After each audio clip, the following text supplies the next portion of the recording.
strike me down, I shall become more powerful than you could possibly imagine.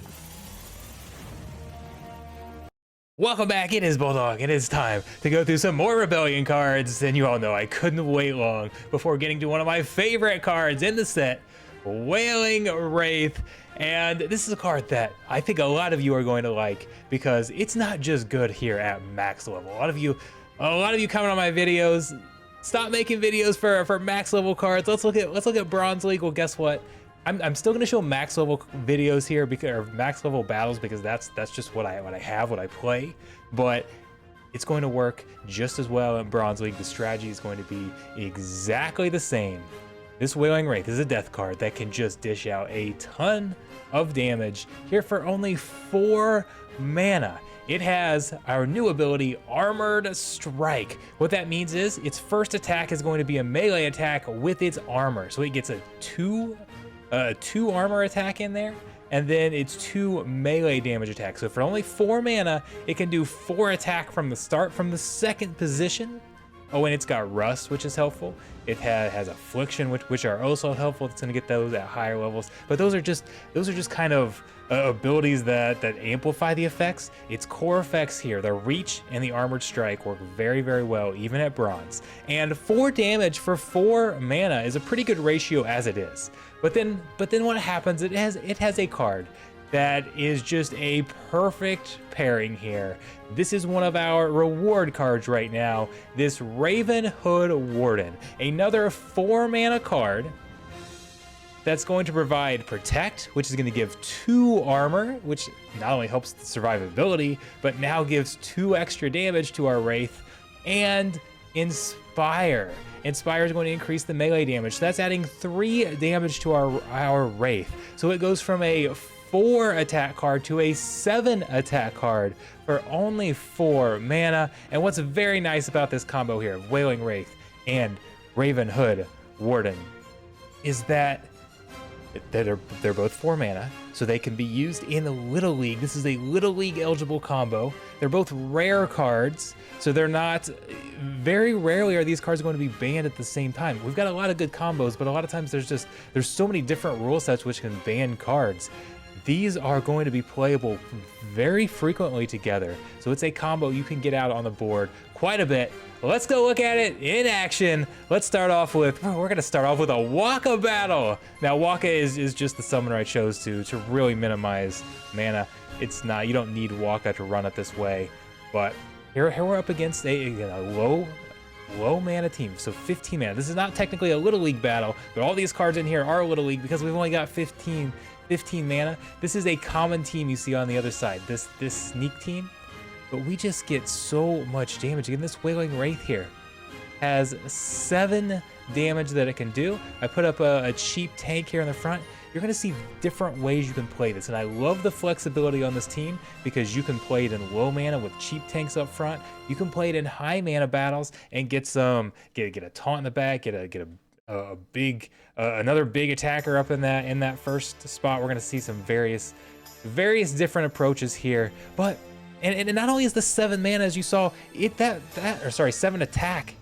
That attack is spread out, which makes you less susceptible to dodge.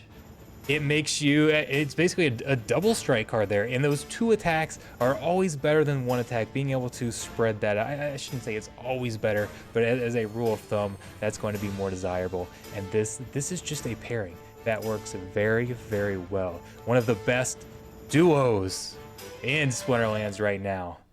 But guess what? It actually doesn't have to be just a duo.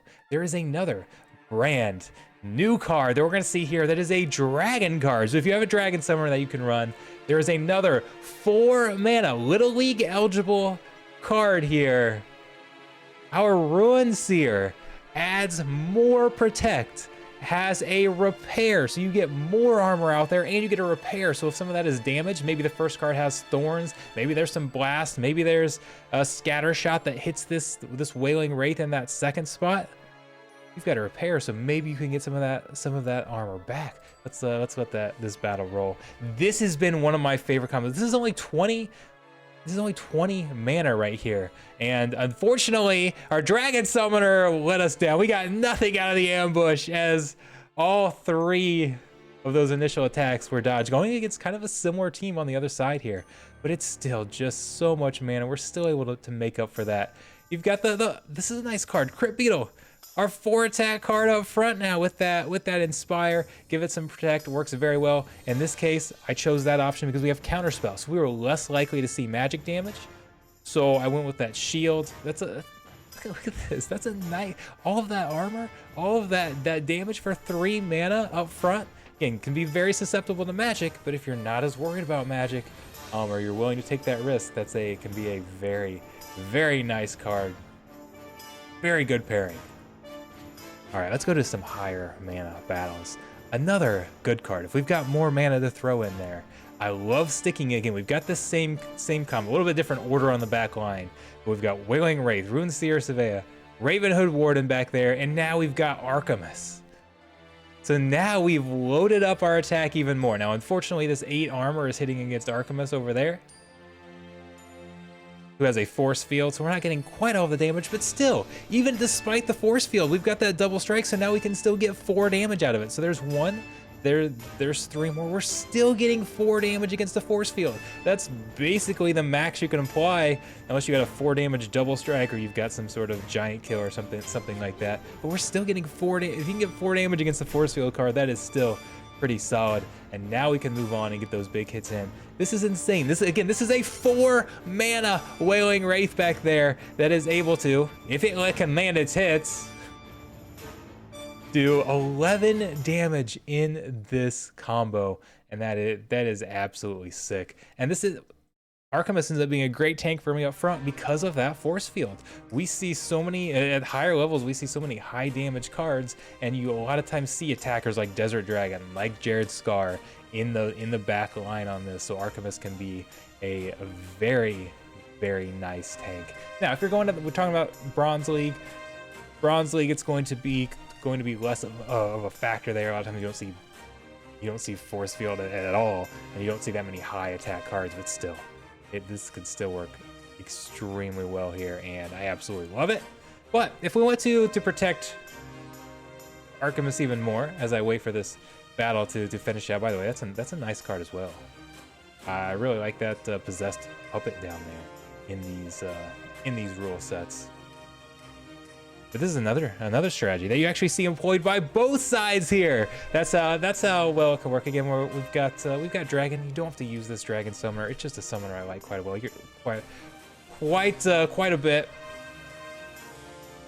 We've got a backline tank in death, and the reason I've used this combo here, and we saw it on the other side as well, is I'm trying to kind of protect Archimus a little bit up front, so we can keep that protect. Archimus can do a lot of damage up there too with his enrage. In this case, he got the halving in there, but that was actually good for us. But that backline tank can help keep our Wraith, our Archimus up there alive, and they can dish out some really, really nice damage. And hopefully by the time your backline tank is done, you've just done so much damage to the front that you've kind of completely neutered their team. Here we've got a shield, and we're still going to do very, very nice damage once we get over to our Wailing Wraith. Look, 3 damage there, 2 damage there, 5 damage against the shield from Gambardum Smith for only 4 mana cost. It is just extremely efficient, works extremely well, and again, you see it. We talked about it, how good it is in the Little League, low mana. This is a 50 mana battle. There's not many rule sets. There's not many mana limits. We're getting 9 attack. It is going to be, you're not giving up much, even if it's only a 4 mana card. This card is so OP. Let's take a look at, again, not using dragons. We're going to use our new Death Summoner. Let's take a look at our new Death Summoner here. He's hiding behind the smoke, but this is a melee heavy combo, right? And I've really liked this pairing with the new Death Summoner because you can take people by surprise by using a melee attack in the Thorns rule set. This armored attack counts as a melee attack. So if I had not put Reflection Shield on this Wailing Wraith right here, it would get 2 Thorns damage for both of its attacks, or 4 Thorns damage back, 6 Thorns damage back if there was Amplify on the other side. So opponents are not expecting a melee heavy attack like this, but by putting that reflection shield, I can still use this exact same team. Oh, we've got a nice little gladiator card in here. How about Trap Foulway? This guy, you talk about good attack damage for 4 mana. Here's another 4 mana card who's now got 7 attack in there. And oh, by the way, another new rebellion mechanic. Look out with the Smith at the back against that sneak with that thorns. Yeah, good luck getting through that. Now you do see one of the weaknesses. We've seen this a couple times.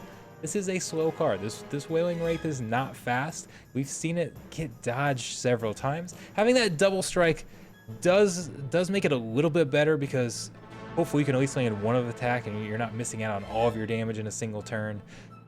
And see, in that case, we missed the 4 attack. At least we still got the 2 attack in there. But the dodge, it can be susceptible to a dodge team. Absolutely. Okay, I think we've got a couple more battles to go through. We're gonna see some more of the same here. And again, we're seeing, it does not have to be this new summoner, but I absolutely love our Arcane, our new summoner here. And this is just so much damage. When you have a low mana battle and you can get all of this damage out before the first round even starts, it can just absolutely be crippling. Absolutely crippling.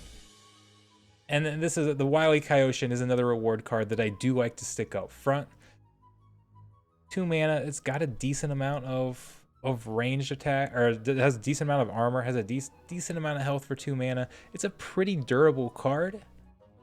Has phase, so sometimes it can get some dodges in, although it's not the fastest card in the world, but it still just has a decent amount of survivability up there for 2 mana. And we're trying to be cheap so we can get all of these other cards in on the back line. All right, one more to look at.